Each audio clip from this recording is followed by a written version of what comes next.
Welcome to Manager Tools. The written review scale, less absolute value. Here we go. This cast answers these questions. Can I deliver a different message orally than in writing on a review? How do I deliver a different verbal message than when I write in a review? You want answer to these questions and more? Keep listening. Finally, after years of waiting, The Effective Manager in book form is available at Amazon and Barnes & Noble and your other retail booksellers, as well as signed copies are available on our website, manager-tools.com. If you want to know the basics of how to manage others effectively in book format, including Kindle and ebook format as well, we encourage you to buy, read, and then implement the guidance in The Effective Manager.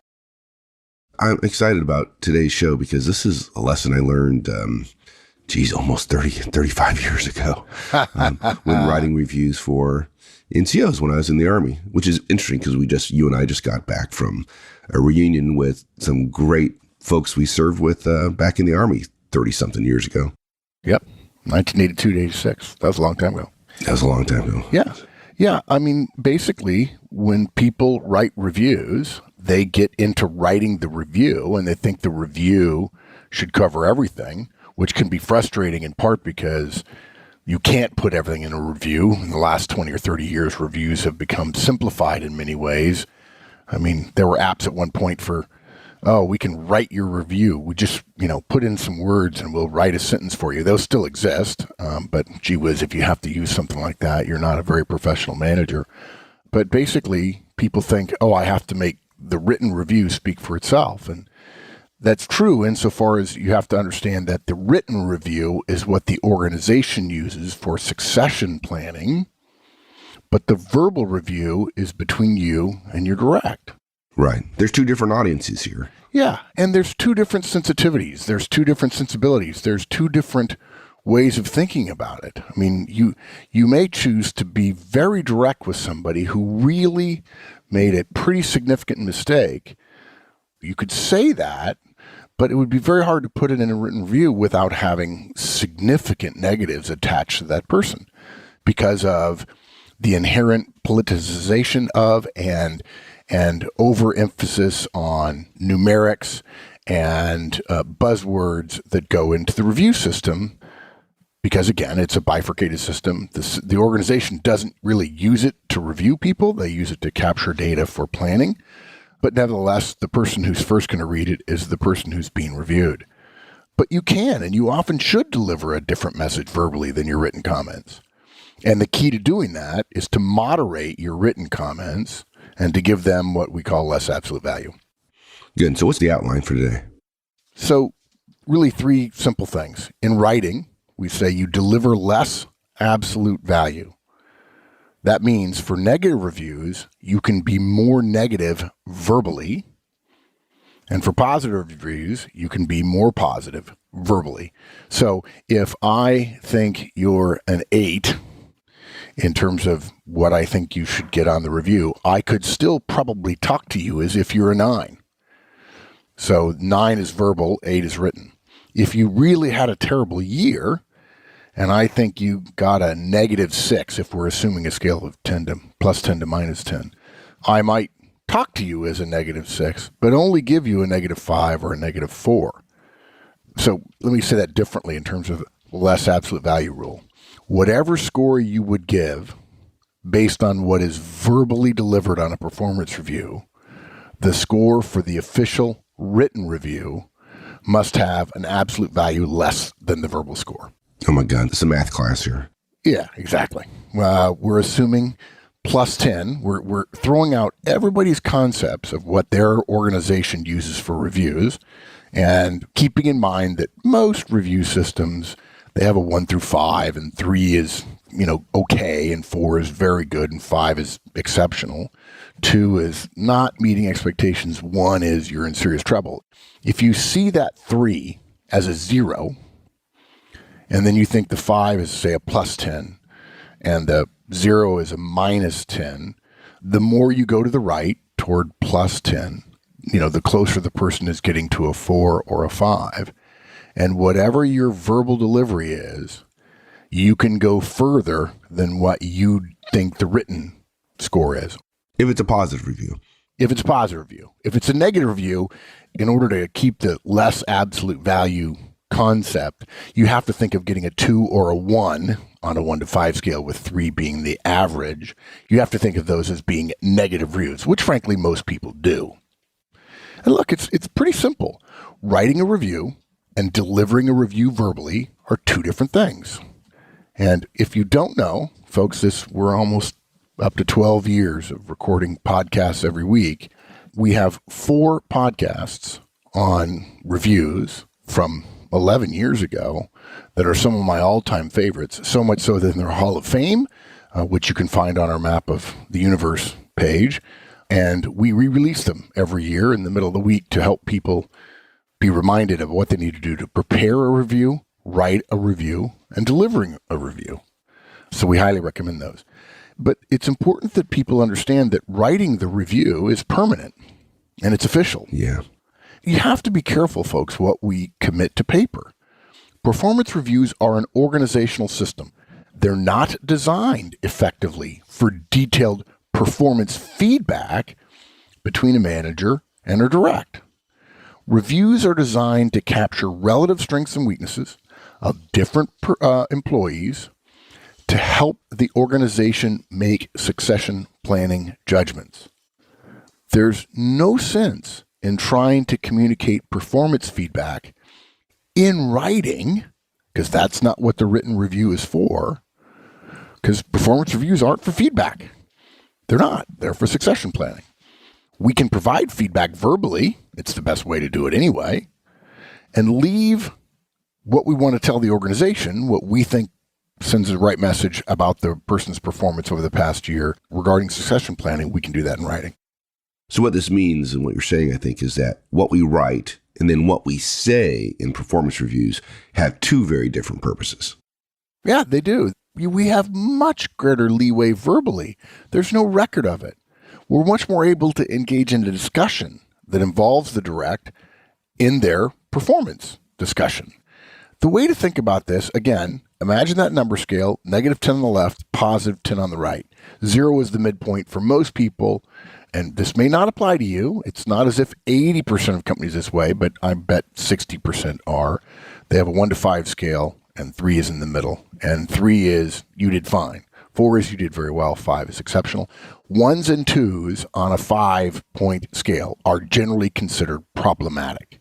1 is reserved for people who have just had a terrible year and are likely to get fired, and really are much more a function of when they're having the terrible time and they happen to have a review. So when we chart that rating that we're going to give the direct on any review, we have the official score, again, which is -10 to +10. And we also have the score we would assign to the verbal delivery, which, again, could vary. And so the less absolute value rule says whatever score you'd give based on what's verbally delivered, the score for the written official review must have an absolute value less than the verbal score. So if Mike's my top performer, I could talk to him and tell him he's a 10. But I have concerns about a 10 being politically justifiable to my boss's boss, let's say. And so I'm going to give him a written score of 9. Now, that may not translate into the difference between a 4 or 5. I'm not going to get into distinctions of trying to describe for everybody and all of their systems whether a person deserves a 4 or a 5 or a 3 or a 2 or a 1. So he's my top performer. My bottom performer, Joe, who probably deserves a -9, I can talk to him in that way and give him a verbal review that says that. But on his written review, I'm only going to give him a -8, meaning, therefore, the absolute values of those two numbers are 9 and 8, 9 for verbal, 8 for written. And so, again, less absolute value. The number that you ascribe to the verbal delivery can be further away from 0 than the written delivery. Right. So in non-numerical terms, what this means is that we can give more praise verbally than we can in writing. And in the case of a negative review, we can be more directly and pointedly negative verbally than we ought to when we're writing the performance review. Yeah, that's exactly right, dude. And to be clear, we don't always have to have the written and verbal values be different. Different values are generally more likely to occur as the situation moves further from zero in either direction. The reason why is the further you get away from zero, the more you must justify your answer in writing. You don't have to justify the verbal, but you have to justify the writing because it's going to be compared to everyone else's. And of course, verbal reviews are not compared. They cease to exist after the review has been delivered. If you're thinking of writing a particularly good or particularly bad review, you have to be willing to moderate your tone for the written document and save your strong statements for your verbal delivery. Now, I know some of you are listening and saying, well, what about the guy who I tell him he's a 10, but, I only give him a 9, if in fact you've got a plus 0 to plus 10 scale on the positive? Well, first of all, you probably don't need to actually say he's a 10. And if he says, geez, you're praising me like crazy, but I don't have a perfect score, and you say, yeah, because perfect scores draw attention. And there are people here who give their people perfect scores and nobody believes them and they have no credibility. And if I give you a perfect score, the first question I'm going to get asked from my boss's boss is, what are his weaknesses? Because if he has a 10, he has no weaknesses. So, well, okay, I guess he has weaknesses. And of course, my boss's boss says, yeah, he does. He's the same race as the rest of us. Now, that's not to say that somebody couldn't be Employee of the Year. And if we're talking about a scale of 1 to 5, maybe they deserve that 5, which essentially in my numerical scale could be the equivalent of a 10. That's rare. It's so exceptionally rare. We don't really need to talk about it very often. Or if you're going to give somebody a perfect score, you better pre-wire that with your boss and ask her or him to pre-wire it with the boss's boss. Because all this goes into a discussion about a steel cage death match and what kind of data you have. And you have to be careful about trying to overwrite, to overpraise in writing, because you're going to be perceived as the boy who cried wolf, somebody who always overstresses how awesome his people are or her people are, and then the result is nobody believes you, and you just get brushed aside when a steel cage death match unfortunately has to happen. So let's delve into a little bit more deeper into the case of negative reviews, where you can be more negative verbally. Right. When you've got a direct who's performed poorly, and by poorly I mean below the mean, as the example I used before on a scale of 1 to 5, somebody who you believe deserves a 2 or a 1. Don't put all of their mistakes into the review. If you do that, you're starting to make the review an indictment, and that's not good.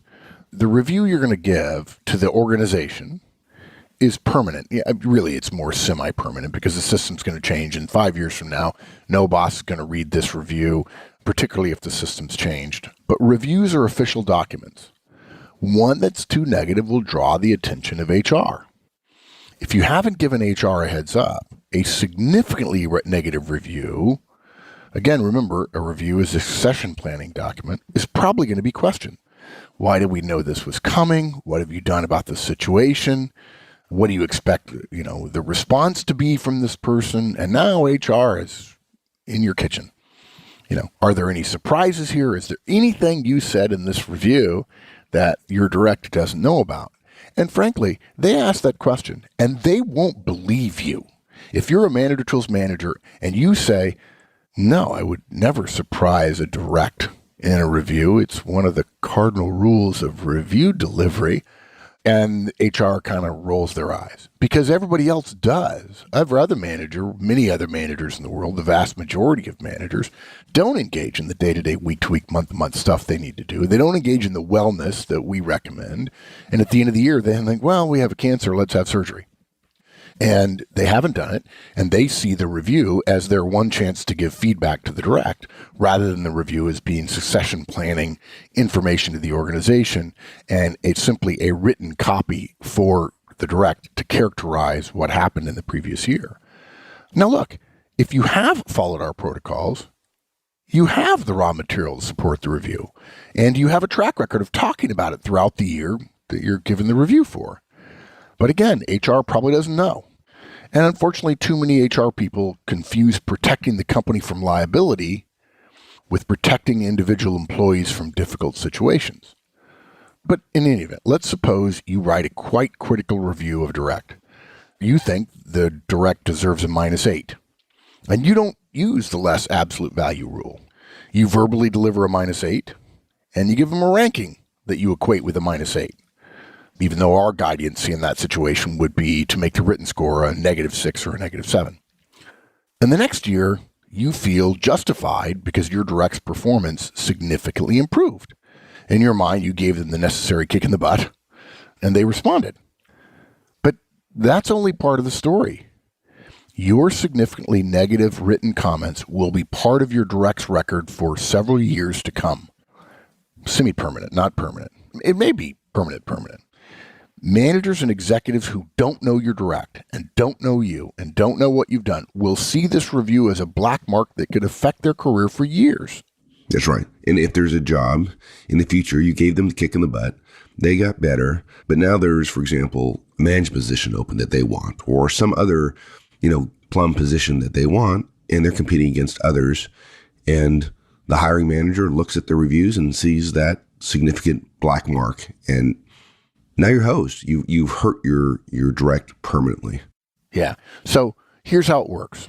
Write the negative review that the direct deserves, which you can politically defend to your boss and HR with details. Then deliver a verbal review that goes into more detail about your disappointment. Okay? For instance, a good example, the word disappointment. You would never put disappointment on a review. You're feeding this into the maelstrom of a gigantic organization succession planning thing. You put in a word like disappointment. That emotionally charged word is the word that will bubble to the surface whenever this direct is talked about in terms of succession planning.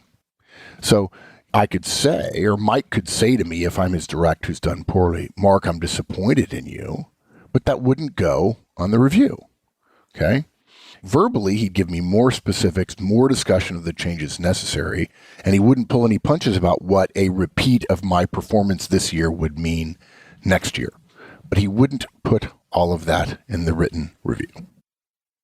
Okay, so let's talk about the case of the positive review. And I think a lot of people are going to push back here on the absolute value rule because they feel, well, I can't be too effusive about a positive thing. But that's not true. Yeah, that's not true, right? When you have a direct who's performed exceptionally, you don't have to push their ranking on whatever the scale is in your organization to the limit of what their body of work would support. It's better, politically and organizationally, to give them an overall score that is slightly less than what you would try to argue for them. Now, if your system is a 1, 2, 3, 2 is okay, 3 is exceptional, 1 is poor, then please understand, I'm not suggesting you give somebody who deserved a 3 a 2. But if it's a 1 to 10 scale and you think they're a 10, you might still only give them a 9. Now, let me also say this. Mike and I had an experience in the Army, which interestingly has one of the best evaluation systems in the universe, in part because they don't do reviews on calendar years. They do them based on the job you're in. And there's certain limits of time that somebody has to be in before they can rate you. And if your boss leaves, he or she has to rate you before they leave. And there's also a senior evaluation that ranks you in a pyramid of how good you are relative to everybody else. And there was great pressure to be what is known as a top block person, which was the single block at the top of a pyramid, which is sometimes dangerous because colonels got the reputation of giving everyone a top block, which is essentially not what the Army was asking them to do. The Army was asking them, of the people you have, where do they sit? And of course, all the colonels wanted to say that all their folks were great. Of course. Yeah. So if you had a 1 to 10 scale and you gave somebody a 9, but you know that everybody gives everybody a 10, folks, please take a pass on this guidance. But you better be darn sure that, in fact, everybody always gets a 10. Don't assume that because you've always got a 10, that therefore everyone always does. And that may mean talking to HR. That may mean asking for a distribution graph to show where people are. I wouldn't, my first time writing a review, if I'm a frontline manager, I wouldn't write that review without talking to my peers and my boss and say, okay, it says 1 to 5. But where's the average? And of course, people are going to say 4. Okay, smart. So now my big distinction is, can I give somebody a 5? If I give them a 5, the top score, how can I really justify that? And In that case, you may actually give somebody a 5, but praise them even more effusively in the review and tell them, if I could have given you a 6, I would have, because you're that much better than the average, which happens to be only a 4. And that's much more a function, an artifact of a 1 to 5 scale than it is anybody's performance. Because 1 to 5 implies that 5 is not that much better than 4, which is not much better than 3. But human performance metrics basically show that somebody who truly is a top performer is enormously more valuable than an above average performance, and galactically more valuable than somebody who's an average performer who's just doing their job. But look, part of the issue with positive reviews is risk. But it's a risk that's not obvious to lots of managers because it's an organizational risk rather than an individual risk or a manager to subordinate risk. The risk organizations worry about, think about your boss and HR, is inflated reviews, which I just alluded to. Why? Because reviews are tied to money. And while all the money comes essentially from the same place, we're really talking about tragedy of the commons here when it comes to high reviews and limited salary increases. Reviews are not policed by one source. All the money comes out of the company treasury, but managers get to write the reviews. And there's an inherent disconnect there unless you're in perfect alignment, which isn't possible. Now, we'll also say this. Some of you who are fairly knowledgeable about reviews know the organizational risk that this causes, that individual managers are able to write the reviews, but they're all calling on the same pot of money. This is often mistakenly managed or attempted to be managed by requiring each manager to grade their folks on their own bell curve so that each subset of the organization has a bell curve. And then if every manager has their own bell curve, then the entire organization has a bell curve. Yeah, I hope you're going to say this is not a good thing. Yeah, it's not a good thing. There's a whole thing about sub-optimization in here, and a bell curve that applies to 5 people is ludicrous, and it's dumb. I mean, it's stupid, and it's HR attempting to not get involved and executives not getting involved, and it leads to newsworthy charges of Machiavellian management techniques and getting rid of the bottom 10%, which is ludicrous, and people misunderstand Jack Welch's history and a lot of the company's history and everything else. But look, we understand why managers attempt to maximize the written portion of reviews. We managers know it's easier to deliver a positive review than a negative one. We know our directs are fearful of any review that is less than positive. But this is just like the negative review. It works like this. Write the positive review that the direct deserves. Again, they deserve, which you can politically support to your boss and others without overstatement. Then to deliver a review verbally that is even more positive. List even more of the great accomplishments that the direct had throughout the year. On a positive review, list in writing key major accomplishments. But then talk about each of those accomplishments verbally with even more gusto and more details than what you have in writing. And again, you'll have to prepare to do so, but we have guidance on that. And detail other lesser accomplishments as well verbally. It's not really that hard. It's sort of the standard way of doing things. Now, you'll hear people say, oh, no. What I do is if I think they deserved a -6, I write them as -4. And if I think they deserved a +4, I write them as a +6. Well, that's a manager who's screwing up the system. And essentially, it will come a cropper at some point, assuming that their boss is going to hold them accountable. Now, if you're a manager whose boss holds everybody accountable in your area, but you're competing against people whose bosses don't hold them accountable, that's an organizational problem we can't help you solve unless you want to start your own company or find a different organization. I think a lot of managers I met look at their responsibility to their people and taking care of their people, and they forget that they're an instrument of the organization. And to their directs, they are the organization. And yet you have to balance taking care of your people with that of taking care of the organization, with this special trust that they've given you. Exactly. Yeah. So, summarizing, what you write on a performance review will last. It won't be as effective if it's either too effusive or too derogatory. And a written review that's too derogatory can damage relationships and require justification and potentially ruin careers. What you say during a review disappears. Moderate your highs and lows in writing by using the idea of less absolute value. All right. Thanks, dude. You bet. Anytime, partner. All right, man. We'll see you later. Thanks, everyone. That's it. We'll see you next week. In the meantime, have a great one. If you enjoyed this podcast and you want the how-tos of management wherever you are, check out the free Manager Tools mobile app. It's available on both iOS and Android devices. Go to the Apple Store or the Google Play Store and download the Manager Tools app. Just search for Manager Tools in the respective store, or go to the Manager Tools website, www.manager-tools.com, and you'll find the links on the bottom of the homepage.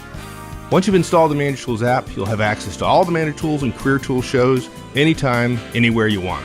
With easy searching of podcasts by category, using the map of the universe, or using built-in search functions, it couldn't be easier. Additionally, if you're Manager Tools personal licensee, you'll have easy access to all the show notes right from the app whenever you want. Go to the App Store and download the Manager Tools mobile app. You'll be happy you did.